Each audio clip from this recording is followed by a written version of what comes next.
Hello, my friends. Good to see you. Good morning, good afternoon, good evening, or good night, depending on when and where you're joining us from today. We have a phenomenal discussion going to be happening here with you today. This is to be an interactive webinar, and a webinar where you participate, you ask questions. We've got a guest, we've got an expert that's here.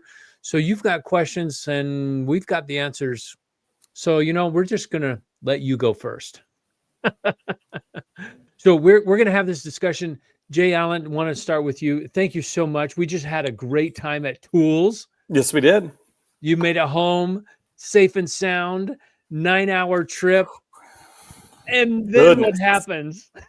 Literally pulling into the neighborhood, make the right turn, and suddenly I hear a dinging, like chimes, warning things going on. And I thought to myself, oh, it's freaking out because it thinks the seatbelt's off. My passenger seat's full of garbage, all kinds of stuff. So It just thinks my seatbelt's off. And I look down at the dashboard and it says, pull over within 0.3 of a mile because you've got a hybrid system problem, you've got an engine problem.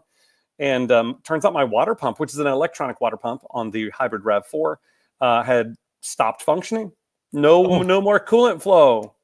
So literally like 5 or 6 blocks away from the house. So honestly felt very blessed. There were a lot of amazing places to break down between Lancaster, Pennsylvania and Charlotte, North Carolina on Sunday afternoon. So I was very blessed to get all the way to my neighborhood. Yes, that turned out very, very well because it could have gone tremendously worse. Oh, man. No question. No question about it. So good timing. Good timing is right. Congratulations. I'm so happy that you made it home and you made it home safe with all that gear that you had. Oh my gosh. So yeah. Where did all that gear go? Well, I mean, the big gear went right back with Steve Dawson, our regional manager out of Washington, D.C. He loads up a tow behind trailer and takes it around the country. He's driven the big stuff. The Ultimate ADAS has gone about 7,000 miles around the country so far, where he's personally taken it to events like Tools and just showing off and educating people as fast as we can. So 7,000 miles, what, this year? Probably in the last 12 months. Yeah. He's hustling.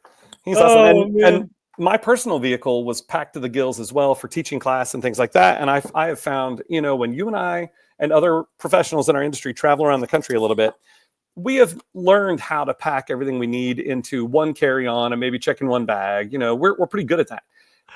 I realize that when I have my whole car, I'm a horrible, horrible overpacker because I'm just walking around the house like, you know what? I really could use this jar of peanut butter. You never know when I might need this chainsaw. And I just throw everything in the car. Yeah. Oh, the kitchen sink. Wait, no, I probably don't need that. Just take the kitchen sink out. Everything else goes. Right. Maybe at least the dishwashing detergent though, because you never know if I get stuck on the side of the road, I have to wash my hands. Who knows? Yeah, gotta be ready. It's so true. It's so true. Those opportunities where I have to drive up to headquarters in Ogden, Utah, I so overpack. I'm there for 2 or 3 days. You'd think I was moving in for a week. I know. I'm terrible for it. My wife is great. She's much more efficient at this stuff. I'm awful. Oh yeah. No, I'm always ready. Yeah. So question for you, Mr. Allen. Sure. How did you get involved in the automotive industry? What's the start for you? Okay. Good question. I grew up underneath cars with my dad in the backyard, passing the wrenches, holding the flashlight, always in the wrong place, all that stories, and loved it. So grew up as a fixer, I think, in terms of the nature of it. Specifically then, I'm 23 years old in 1998, and I did not have a college degree. I'd been married a couple of years. I didn't have any kids. And I found myself wanting to get a regular job, quote unquote. Like I need to get a real job. I'm an adult.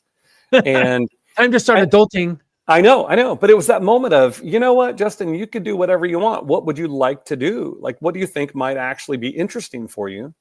And all I could nail down was that I loved talking to people and I love cars. And so I thought, I might be a really good car salesman. Not because of the image or concept of a car salesman appealed to me, but just because I knew those are two things I enjoyed. If I could be around cool cars and drive cars and stuff all the time, that'd be great. And so that's how I actually got into the industry. It was at a Ford dealership in Hendersonville, North Carolina. And I was fortunate enough to be able to kind of rise through different roles. I sold cars for like 3 months. I said, this is absolutely not for me. That's not what I want to do. Okay. But transitioned into the service side of it and sold parts and wrote service, and then managed the quick lane maintenance department back there. And just very fortunate to work for a small family owned dealership that loved people as much as I did, and they recognized that in me, I think, and gave me opportunities as a result of it. Oh, that's beautiful. So you Yeah. started out in the sales side and quickly moved into service as an advisor, service advisor, parts advisor. Or sold parts at the parts counter, and Yeah. then wrote service. Yeah. So how many years, months, days, Mhm. how long were you in the service department there at that Ford dealership? I really a total of about 9 years. That's Yeah. longer than a minute. That's Yeah. Yeah. that's a good home.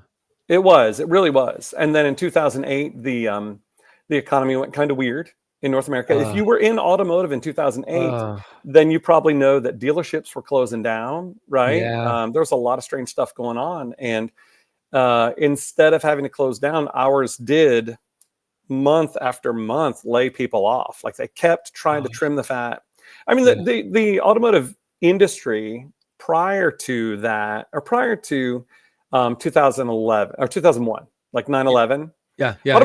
Automotive industry prior to 9/11 was a different animal, because used car prices and stuff were different. And at 9/11, that 0% interest happened, and the onset of the internet for purchasing online stuff. It all kind of Mhm. happened at once, and it really revolutionized the automotive industry as far as dealerships were concerned. Wow. And so yeah, in '08, we still had a lot of there was a lot of extra humans around to function that had just been able to kind of build up over the years. And so he really started streamlining and cutting back and cutting back. And the day came where our entire department, I was managing a quick lane maintenance department, and the entire department got shut down and sent home. Oh my So word. Oh yeah, my it was word. tough. Tough. '08, when that happened, Mhm. that's when I had to decide what I wanted to be when I grew up. Right. And that was some tough years. We call those the Yeah. dark days. I lovingly Uh, refer to them as the dark days, meaning yeah. I don't love them. Right. Yeah, that was a dark time for sure. And my dealer, the owner of the dealership, man, he was so good to me for so long, and we were Mm. close. And he hated every time he had to lay anybody off. It was Oh, brutal. yeah. He really loved his people. So yeah, there were dark times all the way around. Yeah, so Yeah. after the dealership, '08, Mhm. '09, '10, Yeah. and I do call it '10. Oh, 10, Oh, sure. Yeah. I did not like 10. Um, when did you, get what happened after the Yeah. dealership? Yeah, that's a good question. So 3 months prior to getting laid off, I sold a house, paid off all my debt, and moved on to a Christian commune in Fletcher, North Carolina. So out in the woods with some farmland, working the farm, taking care of our neighbors. It was a beautiful, beautiful thing.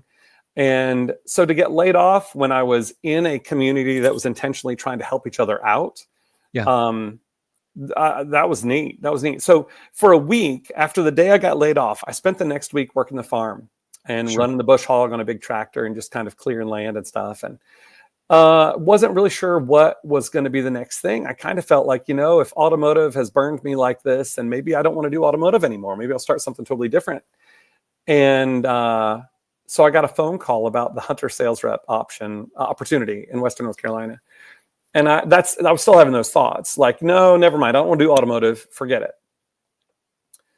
But a day or so passed, and I had written the phone number down and thrown it on top of my refrigerator. And I thought, I have no idea what that could even look like. Like, what could it look like to be an outside sales rep? All I've ever done is like 9 to 5, Monday through Friday, and pick up a paycheck at the end of the week. And Yep. I had no idea what possibilities could be there. But the idea of being able to drive around and visit people, I've already told you that I love talking to people, and I knew that about myself. It got my attention. So I wound up making that phone call. And about 3 weeks later, I was flying off to St. Louis for the training to see whether or not I would have that opportunity. And so that's '08, and December 21st of 2008 is when I signed my contract with Hunter Engineering Company and came on to the company. Right before So, Christmas. yeah. Tough time to start a new job in sales, by the way, because nobody at Christmas really wants to talk to anybody out. Oh, Everybody's on vacation. Nobody wants to spend any more money. They're already crashed and burned on all that. So yeah. it was a fun time though, a fun time to be able to start out on a new leaf. Yeah, yeah. So Yeah. how long were you out as the outside Hmm. sales rep for Hunter, visiting Yeah. people, talking to people, Right. sleeping in your warehouse? Yeah. I love that you've seen the hammock photo. That's right. Um, I did that from December '08 until August of 16, when I had to step away for a minute. I had a pacemaker put in May of 2016. Oh my. And I know, I died a few times and had to get a pacemaker. And so Shh. my heart took a nap. It's probably not nice to say I died. My heart took a nap a few times. And so I had to get a pacemaker. And so I stepped away for a couple of years and was very unhappy. Yeah. But I learned a lot about networking and marketing in those Mm, 2 years. Those were things that had never really been a part of my life experience. And so I really learned a lot of neat things that turned out to be applicable. Was fortunate enough to be able to come back to the exact same position 2 years later. And so it was August of 2016 I left, and in August of 2018 I came right back. And so been with Hunter these 7 years since. oh man. And continued doing the sales until March of 23. And So, so when you came back mhm. in the same position, was it a sales position again, or did you? Yes. Okay, Yeah, right so back into what I was doing before was field sales yeah. or outside sales or business consulting for Hunter. And I covered all of Western North Carolina and sometimes South Carolina parts and sometimes Virginia and Tennessee. And but yeah, just absolutely loved the role of going shop to shop Yes. and doing whatever I could to help or encourage them. Yeah. The selling the equipment was kind of secondary. Helping the human was the first thing, and Oh, just loved it. absolutely. Yep. Absolutely. And I love the same thing when I was back in the days of having a Kukui van, able to travel Mm, the country, visit shops face to face, knee to knee, see what yeah. makes them unique, see what makes them awesome, different, amazing. What's the quirky thing about this shop? And they have an oil funnel tree. Tree. Yeah. Oh, I Yeah. love that. I I absolutely know. love it. It's It's so brilliant. much fun. It's so much fun to see these shops and Yeah. their differences, their idiosyncrasies, and Yep. for you to be able to travel your neck of the woods essentially and visit these Yeah. shops. It's so much fun. So Yep. from sales, outside sales into your position now as a field trainer, Hmm. when did that happen? Yeah, March of 23. It was actually in January of that year that I was flying home from St. Louis. We'd had some, that's where our headquarters is, and we'd had a meeting up there. I'm flying home, and I'm in the bar at the airport in St. Louis. And I don't know about you, but I'm a believer in the notion that an airport bar is a very safe space to really get real about the truth. You may be talking to just strangers. You can tell them exactly what you think about something. You're never going to see them again. And so it creates kind of this little safe bubble. Okay. And my division manager for Hunter strolled in with another regional manager and went back in the bar. I'm sitting there with about 5 other sales reps. I said, fellas, I got to go talk to that man because I got some ideas. And I went and I spoke with my division manager. And I said, you see me online, you see the things I'm doing, you know that I love my job. And if I could do something different, because that was about 13 years in with the company at that point, Right. as far as the sales Long rep, time. Long a time. good while, a good while. And I just get kind of twitchy sometimes. What could I do for our company different? What else could I do? I love the company. I love who we are, how we are, what we do.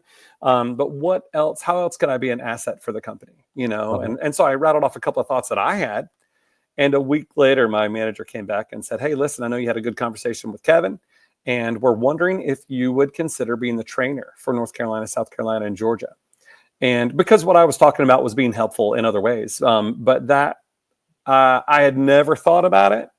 And I went home and talked to my wife, and we decided this was a viable option. And man, there's no looking back. I've been having the best time. I don't know if that shows up online or not, but I've been having the best time. I think it does. I think it's great. I love seeing you traveling the country, and it's Mm. usually a picture that looks like this. I've found that you know, you don't have to worry about what kind of things are stuck in your teeth or whatever, or how you got some chicken wing sauce in your beard or whatever. If you can just cut everything off from here, nobody has to worry about any of that. Works out great. Yeah.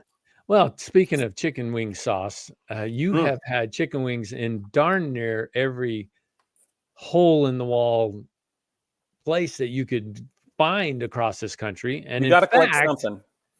at Apex last year, Apex SEMA, Yeah. we walked into the same place and you joined us for dinner that night. That was so much So fun. good. So good. Yeah. To walk in once again, kind of like the airport experience, right? You were a stranger in a strange town, and I was just getting ready for the flight and I needed some dinner. And to walk into a place there in Vegas and have you swinging the door open wide and the entire Institute team sitting in there, what a humbling, beautiful, honored experience to be invited to join you guys at the table. That was really, that was probably the best part of the whole trip. No It question. really was. It really Yeah. was. The wings were great. The company was better. I think absolutely the humans are what make it. No question. Oh yeah. Yeah. And had you dined alone, yeah, you'd have had some social media stuff to put out. You Sure. had a picture of a Sure. plate of chicken wings and how good it was. But what a better social post to have all of us friends together I'm telling you. breaking bread. Yeah. That's the way to do it, Yeah. man. Amen. Amen. The brotherhood of the automotive industry, the brother and sisterhood, the humanhood of automotive industry. Man, we got to help each other out. We got to lift one another up. The And brotherhood of traveling pants. yeah. Oh, It's a wild world out there. So whatever we can do, whenever we can have those opportunities to slow down and get a meal together and share some stories about what's good and what's tough and what are our real struggles. You know, that one thing about social media is that it's so easy to get caught up in this world where everybody's just showing the best of what's really going on, and they're not telling the truth about the downside of it. And it makes it easy for an average human being like yourself or myself, because we're just average at the end of the day, to see other things and think to ourselves, wow, my life's not as good as those people's lives. You know, those people have it all together and they're doing great and they never seem to have any problems. That those face-to-face opportunities help us to get past some of that. You know, let's get real, because life is never in life. There's nobody whose life is perfect and always chocolate and roses, right? yeah. I think it's very important that we be real about that stuff. I agree. I Yep. agree. Everybody Yep. seems to hide behind a mask of social media, or they're a keyboard warrior. Yeah. To Indeed. bring you down. Yeah. Yep. So where you are today, you are the trainer for Hunter and for ADAS. And by the way, at SEMA, for approximately 5 years, I sat in the booth directly across from the Hunter Nice booth at SEMA, South Hall. Yeah. First floor. Yeah, I was in the TIA booth for so many years. You were probably there. I never really worked any of that stuff until just last year. Yeah, I went in 2015 just to see it, and then I worked the show. I was in the Apex side of it though, so I was in Apex this last year for the first time to ever actually work it. And boy, you want to talk about not getting to see much and just working hard, like that. SEMA and Apex, that is an exercise, man. If you're not ready to get serious, you got no business going out there. It's a big deal. Yeah, it is a big deal. And everybody thinks, oh, you get to go see all these great fancy places. Right. Wait. I was working. I know. I mean, you can squeeze in some fancy. Right. I squeezed in a little bit, but man, most of it, if you weren't working the trade show, you need to go recover somewhere is what you needed to do. No, that's exactly right. Yeah. Exactly right. So Hunter and the tools and equipment, there has been so much that has come out here recently with Hunter. I'm thinking, and I say recent is relative. Sure. The drive across Hunter pad, I think that's just phenomenal that you can have that quick check. Right. Yeah. For shops, for dealerships, for anybody that's looking at doing stuff like this. Yeah. Talk about the technology of Hunter and the innovation that Hunter has come out with. Yeah. It was funny. I was at headquarters for a couple of weeks in April and May. And every now and then I would get lost in the building and find myself on some back hallway that would it's kind of like a museum sometimes, right? And there would just be these shadow boxes full of patents and ideas and inventions that have been formulated over the years from our original founder as well, Lee Hunter. And we are a company that first and foremost gets excited about making things better Yeah. and making things innovative. You use that word as well. And we don't do a lot of different stuff. We really don't. There are 7 products that we focus on as far as categories. And I think it's only 7 right now. Let's say it together. Tire changers, balancers, alignment machines, alignment lifts, brake lathes, ADAS calibration stuff, and inspection related stuff. Yeah. So the inspection being the stuff like you drive through or whatever, right? These are the only things we do. And I think that allows us to focus heavy on that research and development side. And you don't have to be at headquarters for long to understand that that truly is the focus.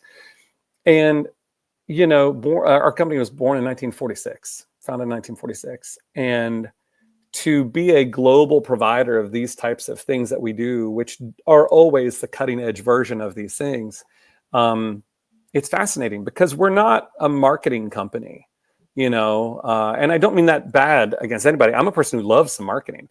But when I came to the company in 2008, I knew nothing of the company. And I'd already been in automotive for 9 years at that point. And our dealership was full of Hunter equipment. But I you don't see TV commercials about it. You don't see race cars that are emblazoned with all the logos and stuff. It's just not what we do. Well, and that equipment becomes wallpaper very quickly. Yeah. It's just there, Yeah. and you just walk past it. Right. Exactly. So it's fun being with a company that is so focused on, let's not say perfection, because I think that may be foolish for anybody to be pursuing perfection, but excellence at just a level that sets us apart, I think. And pursuing perfection is good. That's a good. I'm comfortable with that. A good target is pursuing perfection. Will you ever be perfect? No. But can you pursue it? Is it an ideal that you can chase? Sure. Absolutely. Yes. Absolutely. Yes. So by getting into these little niches and doing the research, I mean, you're making a better vacuum. If I can throw Dyson into the mix here, vacuums have been around for a long time. Sure. But you're making a better vacuum. Dyson was the first to introduce a clear receptacle, so you could see what you were vacuuming up, and collecting. Hunter is now able to provide even more. So I saw I saw a headlight alignment machine from the early 1900s. Yeah. Okay, 1900s. Back in the 1900s. Maybe it was mid 1900s. So ADAS has combined this headlight alignment, but also radar and technology and LiDAR. Talk about ADAS, because I mean that's a whole new realm that's opened up within the last 5-6 years, 8 years. Well, let's talk about it. I like that you asked that. You say it that way. When you want to talk about disruptions to an industry, you think about like automatic transmission and fuel injection and some of these things that really changed it. And I say disruption from the angle of the things that the people working on them needed to know what on earth they were doing. Right. ADAS technology is one of those. It is really going to be such a big part of everything that we're all doing because it's all about safety. Right. Now, I love when you say about, when it's become a big part of this industry. And the truth is that Volkswagen was doing ADAS related technology back in the late 90s. Oh, interesting. Okay? Right. So we had adaptive cruise control was happening in the late 90s. And so we've got 25 years of this type of technology existing. Now, it's taken a long time for other people to develop versions of it and get comfortable with it. And in fact, if we go back 10 model years, to 2015, let's use automatic emergency braking just as a conversation piece for it. Automatic emergency braking, of course, is something that's going to apply brakes as you approach something that is not moving at your same speed and try to at least mitigate or reduce that collision experience, right? 10 model years ago, that was only available in 4% of the cars sold in the United States. Oh, wow. And by the way, to say that accurately, there's a study from September of 24 that showed all the data on this stuff. And I have to acknowledge in this study, it was not including the German automotive manufacturers. So not counting BMW, Porsche, Audi, Volkswagen kind of things. Only 4% of the other cars sold in the United States had that technology. Fast forward 10 years to 2025 model year, and it's almost 100%. Right. You know, the Toyotas, every Toyota sold in North America since model year 2022 has ADAS technology in it. Every single one. You know, so all of your from your very, very base functional Corolla all the way up to a Sequoia or something like that. And so really it is, I think of it in terms of the cars that are still at the dealerships for service, right? You go buy yourself a new Infiniti or whatever, and you're probably going back to the dealership for the first 2 or 3 years comfortably, right? Because everything's under warranty. Yes. You might as well go get your oil change there because you wanted them to look at that switch that was acting a little bit funny or whatever, right? That's so right. usually 2 or 3 years we're still at the dealership. That would mean that everything sold back through like that model year 2022 has still kind of been going to the dealerships. Well, guess what, right? Every Toyota of 2022 is about to fall out into the aftermarket. Most of them, there'll still be some going to the dealership. Yeah. But most of it, so in other words, every Toyota that's that newer stuff that you're going to be touching at your shop is going to be filled with this stuff. And as an industry, frankly, we're not prepared. We're not emotionally prepared for the responsibilities associated with that. And it's going to be interesting to watch, you know, interesting. It's absolutely fascinating. Absolutely fascinating. And I heard over the weekend that not only is it that 100% of passenger vehicles that now have it, fleet vehicles are now being produced with ADAS technology. Right. And when we talk about fleet, like all of the full size F-250, F-350 kind of trucks, it's becoming normal on those. Yeah. So for that size, and then the big rigs, the dump trucks, all that stuff, lane departure, assist, and warning, and adaptive cruise control, and automatic emergency braking. Yeah, that's all showing up on those as well. So its ability to make decisions without being distracted is phenomenal. Yes, like it's doing a good job. What about Class 8 big rigs? Yeah. Oh, yeah. That's what I'm saying. That adaptive cruise control, so that when you pull out in front of that big tractor trailer with your Ford Focus, and you're 40 feet in front of that thing, it's going to slow down. Yeah. Yeah. Oh, wow. Yeah, because that Fiesta is going to be a tortilla here in a minute. Exactly. And those truck drivers, man, they are not impressed. Yeah. They're not impressed. Those folks are definitely, I'm sure it's a mixed bag, but in general, they have been unimpressed with that technology, because for them, it's so hard to regain your momentum once you have to slow down. And if you imagine you're on kind of a rolling hill part of the country or whatever, and you're trying to gain speed going down that hill so you can get over the crest of the next hill and not drop below 50 miles an hour or whatever. Yep. And you start climbing up that hill and somebody zips out in front of you and you drop down. You just want to kill them. It's disappointing. It is disappointing. Yeah. No, don't kill him. Don't kill him. I know. You're bringing like trucker horror movies to mind when you talk about that. Oh, I know. Yeah. I watch it on Facebook. You see the dash cams all the time of silly people thinking they can cut off a semi truck, and they quickly learn that you can't do that. That is not a good plan. Not a good plan. So not only does it affect us in the automotive service industry, maintenance industry, even in collision. Even though a coat of paint is 1/32 thick, if you have that coat of paint too thick on that sensor, now you're not working. Right. So many things. The body shop industry, and I'm not saying this in any way to be belittling to anybody who's in any part of that. The primary objective for so long has been to make things beautiful. Yes. And they didn't have to think a whole lot about electronics, right? Right. So their world's getting rocked by that a lot. Not just the sensor behind a piece that maybe they had to move, or they replaced a bumper fascia or a grill or something like that. But like the bracket could be bent a little bit. That looked pretty good, but it's still bent a little bit, causing a degree or two of variation up close. That's feet of of variation at 100 yards, and that's not allowing that equipment to make a good, safe, intelligent decision. Yeah, and where in the past an alignment might cost $50 or $80 or $90, or maybe now it's $120. Thank you. There, now we're talking modern dollars. Okay, yeah, Right, thank you. right. No, I was going back when I was like, wait a second, Right. better up this a little bit. Yeah. I was watching, and they were talking about, oh, here I'm going to bring in my Subaru Outback. How much for an alignment? Right. $600. Excuse me, I just want an alignment. It's usually like Yeah. a couple hundred, maybe. Right. Yeah. $600. What is that for? And there is so many other factors that need to be adjusted, not just Right. the toe and the camber and the tires. You've got to adjust all the cameras as well. So I want to ask this question from the viewpoint of a consumer, Okay. but it's also to the point of a shop. Yeah.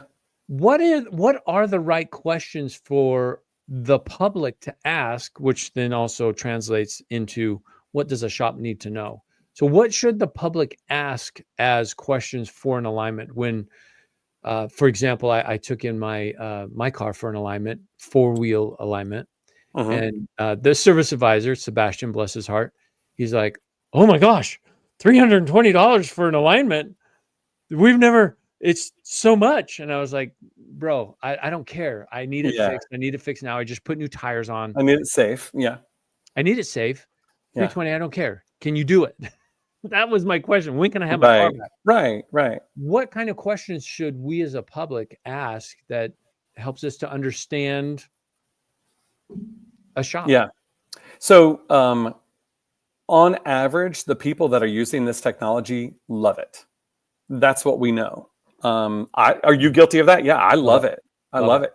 And I didn't at first. I'm actually on my third vehicle that has this kind of technology in it, and I absolutely love it now. I loved it all 9 hours to and from Lancaster. It makes driving different.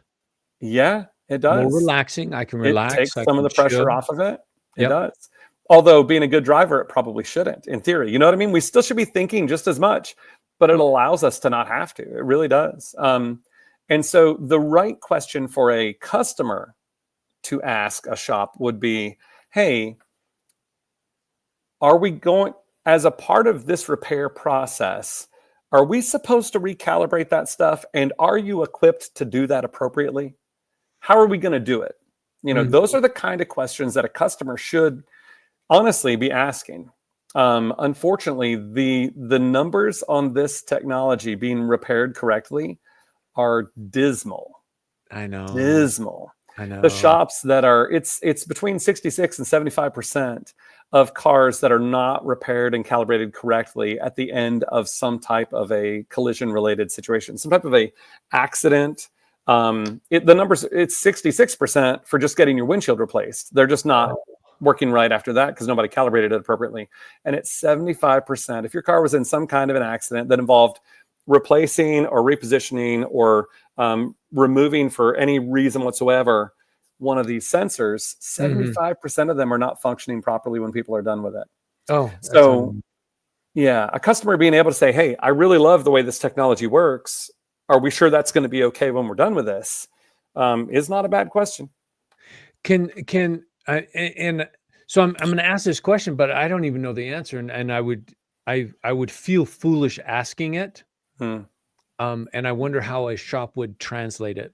Okay. Meaning, my question would be, well, when's the last time you were trained on calibrating these cameras and sensors, and when's the last time your equipment was calibrated? Because I want to make sure that my car is calibrated properly.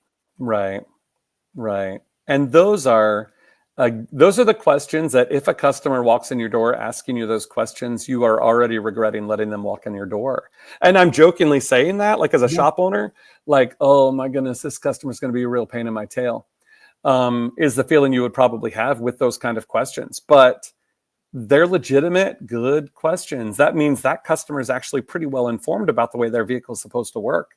Yeah. And that's okay, because frankly, we want to be able to charge appropriately for doing the job right. And when that customer knows that stuff needs to be recalibrated, then we want to be able to say, absolutely, I'm glad you asked that. And in fact, our equipment gets calibrated every 3 weeks and it automatically blah, blah, or whatever the thing would be. and we are trained and prepared to take really good care of you. Well, and it leads to an interesting question or an answer. Okay. How often should the equipment be calibrated? Sure. I'm not in a position to answer for Okay. everybody, right? I can say that. I can tell you for instance, though, the Hunter, and by the way, I never want to sound salesy, you know that. But Yeah. our equipment that you just saw at the trade show there at Yeah. Tools, the Ultimate ADAS checks and confirms its own calibration every morning. Like the first time you try to use it of every day, it checks and confirms its calibration. Oh, So wow. it would not allow you to proceed if it found that it was out of calibration. So Okay, so if it's out of calibration, we've got to call Hunter. They send out a service team. It comes and calibrates we'd it, need to take or care of that, right? If it were out of calibration. Yep. so it's not And like push a reset button, shut all the correct. windows, roll the windows down, Correct. roll them up. Yeah, right. No, it's a situation where you want to get an expert involved who's going to expertly make sure that thing is calibrated appropriately for your customers. Yep. Oh, wow. Okay. Yep. And Steve Dawson, the gentleman who was there, the regional manager out of Washington, D.C., he tells a story about how he has bounced that Ultimate ADAS all around the country and not had to recalibrate it. And it checks itself, when you set it up. Oh, He's put, fascinating. I don't know if I told you, did I tell you he's put 7,000 miles on that thing? 7,000. Yeah. Yeah. That's And a lot of so miles. That's a lot he's of put a lot of bouncing. miles on it without having to recalibrate it. Yeah. So, That's not bad. oh yeah, bouncing down the interstate in a box trailer. Yeah, that's doing pretty good. Some good equipment. So, and I say that to say, when we talk about having to recalibrate it, that shouldn't be something people would think was mercy. I got to do that all the time, but it does confirm its calibration. There's a lot of different types of systems out there, so I don't know exactly what everybody else does, but that notion of, yeah, I would hate to think that we're supposed to be calibrating torque wrenches too, right? Yes. You can calibrate a torque wrench, and so That's right. all of our any tool that's designed for measurement obviously you have a way to calibrate and be sure that it's okay. So whatever people are doing, I hope that they do whatever they got to do to stay in good shape. Oh yeah, I definitely hope so. When we talk about wheel balancing too, I noticed that Hunter equipment on the wheel balancer has a friction function as well. Is that the Okay, balancer or the you've rotator? you've seen that roller on the back of the balancer there that has Yes. it does have grip tape on it, much like a skateboard from when you and I were younger people. That's right. Yes. I had a Yeah. skateboard. Yeah, me too. That is the roller that is used for road force measurement and lateral pull measurement on those balancers. Those balancers, interestingly, check and recalibrate themselves every 15 minutes. Oh my goodness. Wow. Every 15 minutes. Yep, throughout the course of the day. That's a different kind of calibration situation, but they take it real seriously. But yeah, the balancer there, that roller comes down on the tire while the tire is rotating on the balancer, and it can measure what we call radial runout on that tire, meaning totally not related to balance in any way, shape, or form. What are the physical issues, the mechanical issues in that tire? And imagine just multiple layers of belts and rubber and all this different kind of stuff. Occasionally, it will create a stiffer spot in the sidewall. And so when that stiffer spot in the sidewall hits that roller, it deflects on that. And so that we can determine mechanically what kind of vibrations do I have on this wheel and tire combination before I ever put it on a car. It helps you to locate and correct all that kind of stuff. Oh my gosh. Before you balance it. That's so awesome. So what new equipment do we have coming down the pipeline? What is new innovations from Hunter? Yeah. Across the board, we're always trying to find ways to make things streamlined. And I can't give away all of the goodies, I don't think, until they announce them nationally. But I can tell you there are exciting things coming on the road force balancer. The alignment machine, the Ultimate ADAS, is the newest iteration of that, which is the latest and greatest version of our aligner anyway, that's been killing it for a while now. And then adding all that ADAS stuff in on it. And it continues to expand in its functionality. Originally, when it was released, it was only for Honda and Acura dealerships. And now it's available to everybody. And we've got the targets and everything for almost every vehicle out there on the road. Oh, that's awesome. So that one's exciting. And tire changers. We continue to evolve in our tire changer lineup too, with made only by us, only for us here in the United States on some of these models that are just outrageous in their abilities and talents. So yeah, and I sat across from that tire changer for 5 years at the Yeah. show, Right. and the air sounds are still resonating in my head. Yeah. But I was fascinated to see how the evolution of that tire changer evolved from 2010 to 15, Yeah. which got it to the point where the tech didn't have to pick it up anymore. They were Right. able to put it right on a lifter, and it would lift it up for them, and they just push a button, and away it goes. Yeah. Yeah. The Revolution tire changer now is our top of the line tire changer that continues to get better. Even people that have older versions of it, the newer software, because it's software driven, Yeah. it can actually learn new tricks and do things even better. And so, yeah, that walk away technology is what we call it on that one, where you can start it up and go on. Like if you're going to do a set of 4 tires, you can get that second tire started in the process of removing the tire from that rim while you're balancing a tire next door. So Yeah. side by side. And so I can be multitasking and getting things done.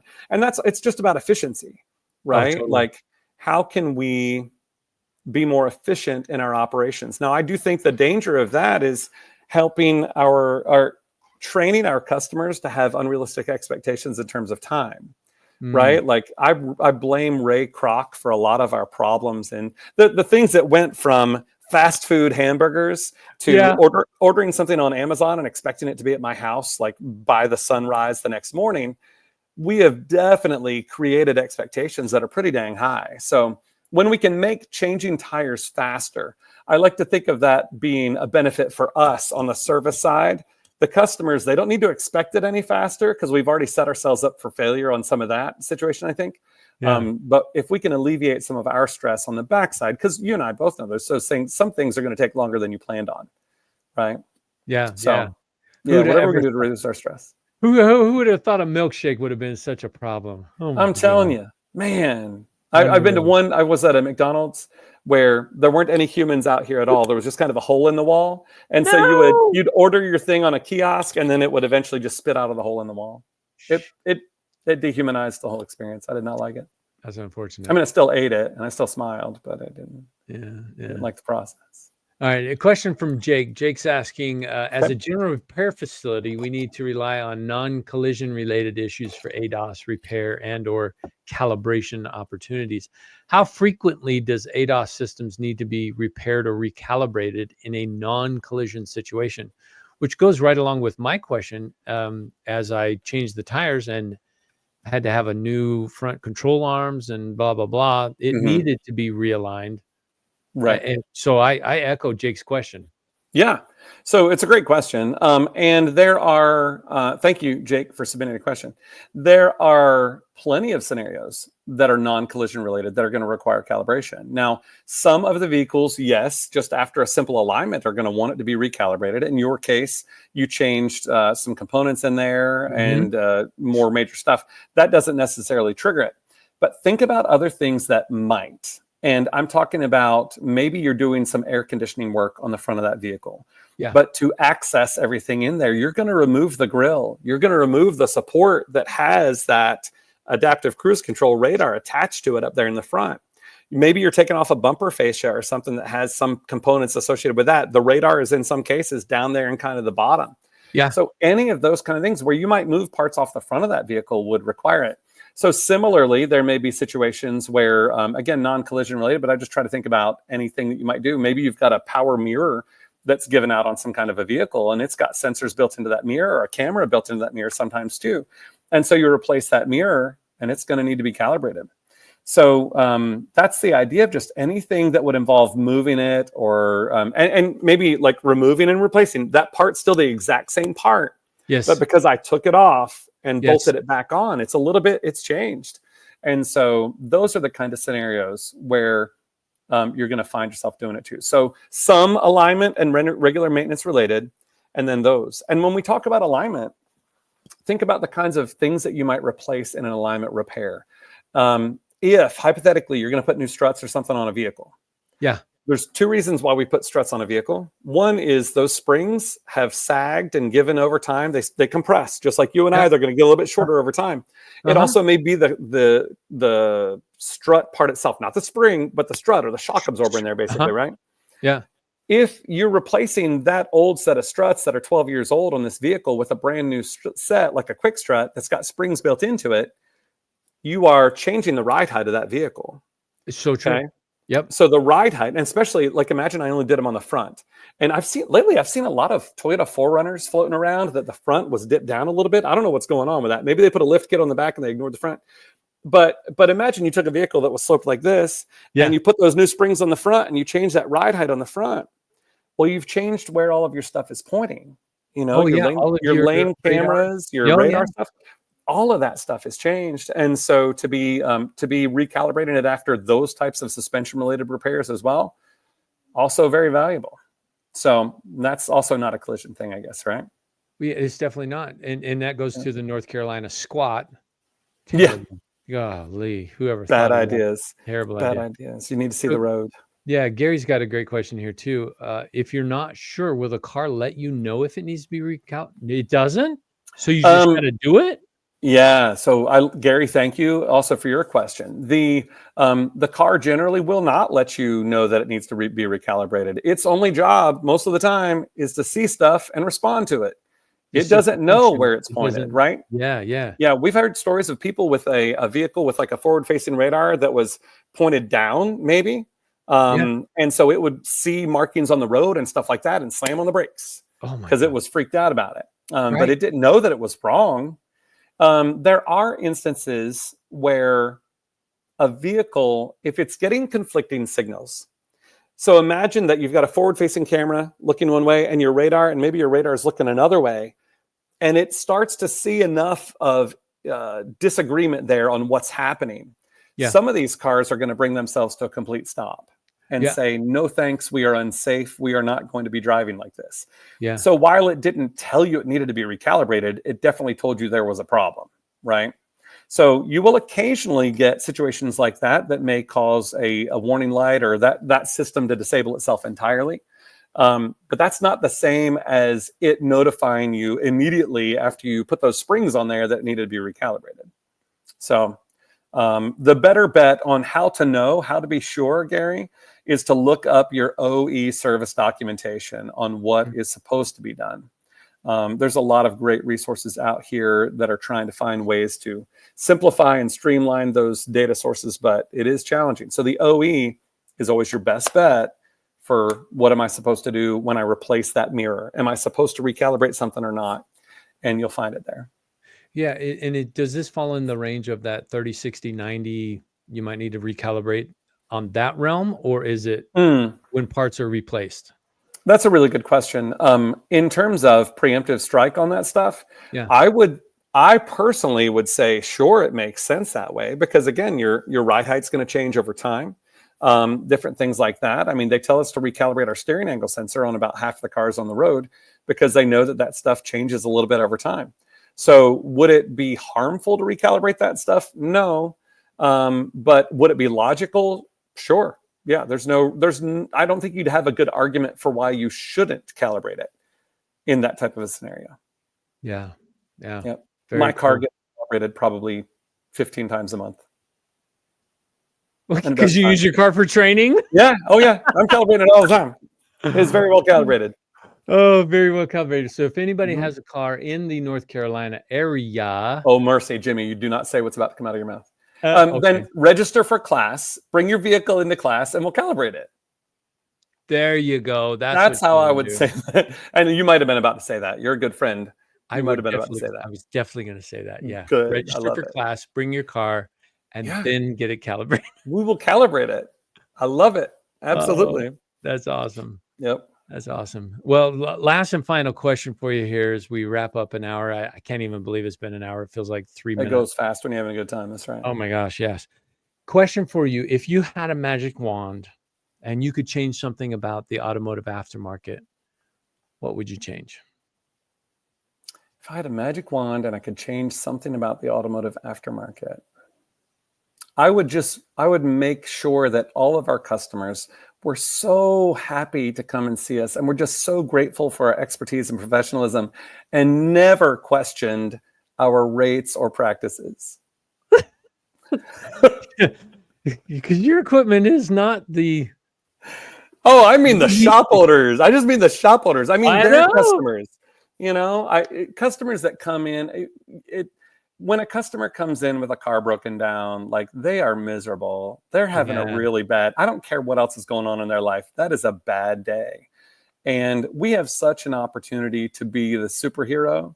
Yeah. But sometimes that gets clouded by how frustrated they are, and if they could Yeah. really understand that most of us as shop owners are trying to do the right thing and do a good job with it, right? Then it would be an easier world, because we get a lot of grief from people who think that we're trying to do bad things, and I believe that is not the average situation. No. May I, Jake, real quick here, has one more question there that I wanted to address. Yeah. Is that okay? Yeah. And Yeah. you're Yeah. very welcome, Gary, and you as well, Lance. Thank you for that. Jake says, Justin, Hunter's Ultimate ADAS looks like an awesome tool. Do you think it is more useful when integrated with an alignment system or as an independent unit? Okay, there you go. So the Ultimate, that's kind of an interesting question. The Ultimate ADAS is integrated as an aligner. When we think about a vehicle being calibrated, these ADAS systems, our advanced driver assist systems, are calibrated to the body of the vehicle. So it's really important that the tires and the chassis of that vehicle are pointing the same direction. And so the alignment is kind of integral. And you'll find whatever system a person's looking at, if you're looking at the preconditions for a vehicle, it's always going to say that the alignment is in good shape, is aligned as accurately as possible or whatever. And so with the Ultimate ADAS, we do have our fully functional, state-of-the-art Hunter Hawkeye Elite alignment machine. That's part of what it is. That's kind of the base of it. And then we just added the other stuff on top. So it doesn't stand as an independent unit in that sense. But people, of course, if there are people, we already have situations where somebody has a regular alignment machine just cranking out alignments all day, and the Ultimate ADAS is a standalone calibration unit. And it is phenomenal at that as well. So it can certainly be done that way. Do I think it's more useful when integrated with an alignment system or as an independent unit? I think it is beautifully useful either way. It's just a lot of shops may not have room to have a freestanding calibration center. So it allows you to do your calibrations in many, many instances right there with the vehicle, even on the alignment rack. And so that's part of how that works, Jake. And I thank you for your question, and don't hesitate to reach out further. How much Yeah. room does the Ultimate ADAS system need? How Mm. much room? I've heard 60 by 60. I've heard Oh, all mercy. sorts. Oh yeah, I've heard all Yeah. sorts of. Yeah, you got to buy a new building. You got to level the ground. You got to. Right. Right. What? Yeah, there's What? a lot of apprehensions and concerns out there. And generally speaking, if a person has a 40 by 60 foot space that's nice and level and free and clear of distractions and other things, that's amazing and phenomenal. Do they have to have that to get into the ADAS world and start Yeah. calibrating things? Absolutely not. Oh, really? There's a lot of vehicles that the calibration process, and I say a lot, let's just say like Fords and Chrysler products, Stellantis products, there's a lot of those that are just dynamic calibrations that you just go drive them, right? So shop owners need to get on board with at least that initially. And usually you've got to go in with some kind of a scan tool and let it know, like put it in learning mode and then go drive it. So those obviously don't need any space. Beyond that, though, there are different ranges depending on the make and the manufacturer of that particular vehicle, and even the model. Sometimes, like you may have certain Hondas that it's really short, and then other versions it's kind of a longer space. You can get a lot done in just a traditional alignment bay, as far as forward-facing cameras and radars. Yeah. Even in some cases where you would just turn the vehicle around facing the rear and get some things done. Now that's going to be a best case scenario on a flush mounted alignment rack, mind you, Right. because then everything's at a nice level, and you're not having to worry about a lot of different stuff.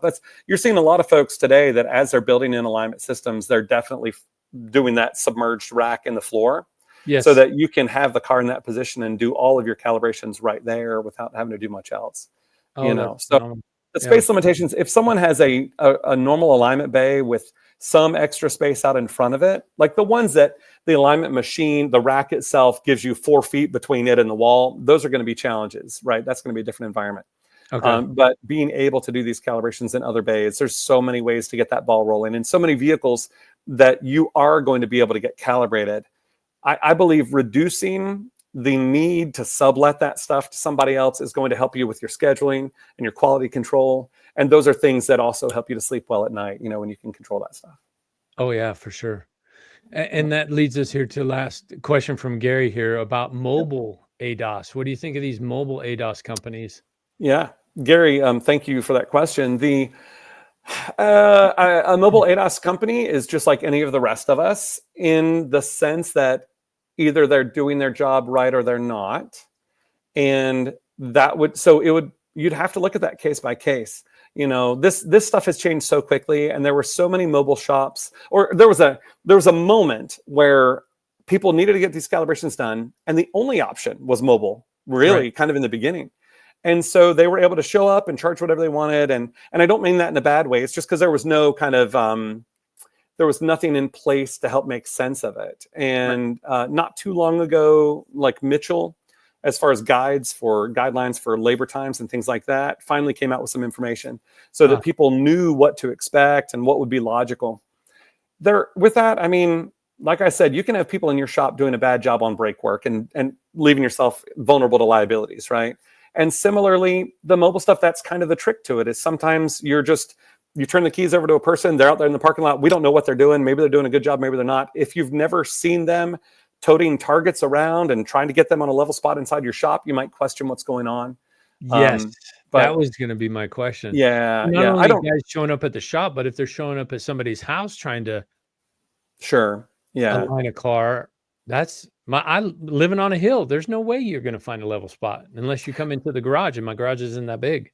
Yeah, there's a lot of variables there, and the only thing we can really try to lean into is whatever the OE said you're supposed to do. And so, yeah, if the vehicle's supposed to be level and you've got it out in a gravel parking lot and it's sloped into a ditch or something, that's not what they've said to do. I'm not sure that we can feel good about that in terms of doing our job to the best of our ability. So I'm not, I don't. I'm sure I know plenty of mobile technicians, and I'm sure some of them are doing an amazing job. And just like anything else, there might be some of them that are kind of shady about it. I don't know, but that's what we're here to do as an industry, right? Is to lift each other, help each other get the right training and do a good job. No, that's exactly what we're going to do. We're going to lock arms because as an industry, we can help each other to survive this storm. Yeah. Last question from Lance. You see that question here? He's talking I'm reading that. Yeah. Transmissions and knuckles. If those were to be removed, does it require an ADAS calibration? Yeah, great question, Lance. I would say the only reason I would think you would have to, well, you'd look into that data. I love this. I love that we're getting questions from people that are curious about how would I even know if I was supposed to do it, right? Yeah, right. And that's what's been so wild about this stuff as of late. And if I was doing those changes, I know with those particular things, axles and knuckles and stuff, if I'm removing that stuff and putting it back in, I'm probably doing an alignment on it, right? Like if this, I'm envisioning like a front wheel drive vehicle, and I've got an engine cradle under there supporting all that stuff. And that cradle supports my lower control arms. I'm going to need to do an alignment on it. So if that vehicle requires a calibration after an alignment, then yes, you would need to do it. That's kind of what that bears down into. So in other words, replacing a axle by itself, replacing a transmission by itself, does that cause it? Not necessarily, but if you're going to do the alignment, which you should do because you did those other things, then yeah, if that vehicle calls for it, whether it's dynamic or static, you would definitely want to recalibrate it. Yeah, for sure. Yep.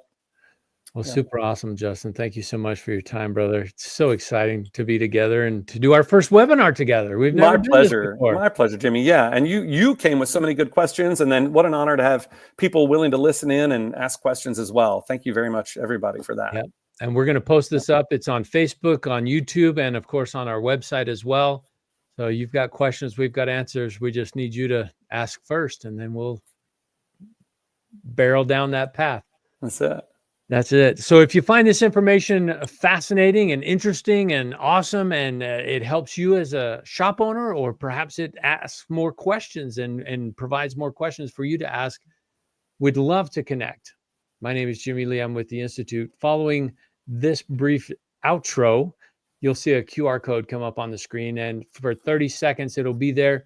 If you're interested to have an analysis of your business reviews, let's connect. Let's look at your business. Let's look at your shop.